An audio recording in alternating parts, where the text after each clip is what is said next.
Ginugunita. Wikang Pilipino o Talyati Nicolas sa ang masulok ng ating bansa.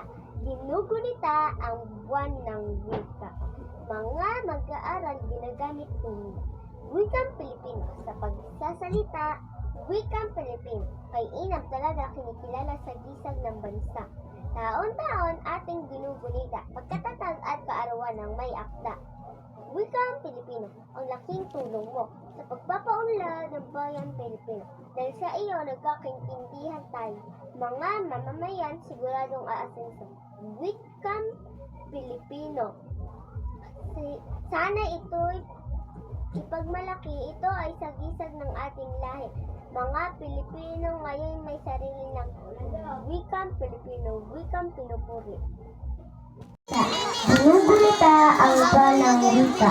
Mga mag-aaral ginagamit sa linya. Wikang Pilipino sa pagsasalita. Wikang Pilipino kay inam talaga kinikilala sa gisag ng bansa. Taon-taon ating ginugunita pagkatatag at kaarawan ng may akda. Wikang ang laking tulong mo sa pagpapaunlad ng bayang Pilipino.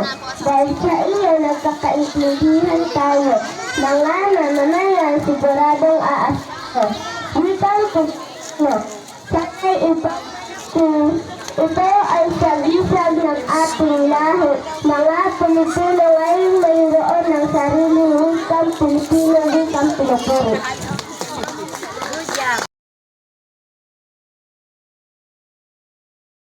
Wikang Pilipino o Talyati Nicolas sa ang masulok ng ating bansa.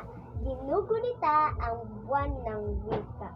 Mga mag-aaral ginagamit ng wikang Pilipino sa pagsasalita. Wikang Pilipino kay inam talaga kinikilala sa gisag ng bansa. Taon-taon ating ginugunita pagkatatag at kaarawan ng may akda. Wikang Pilipino, ang laking tulong mo sa pagpapaunlad ng bayan Pilipino. Dahil sa iyo, ginugunita ang banang wika. Mga mag-aaral ginagamit sa linya. Wikang Pilipino sa pagsasalita. Wikang Pilipino kay inam talaga kinikilala sa gisag ng bansa. Taon-taon ating ginugunita pagkatatag at kaarawan ng may akda. Wikang ang laking tulong mo sa pagpapaunlad ng bayang Pilipino. Dahil sa iyo,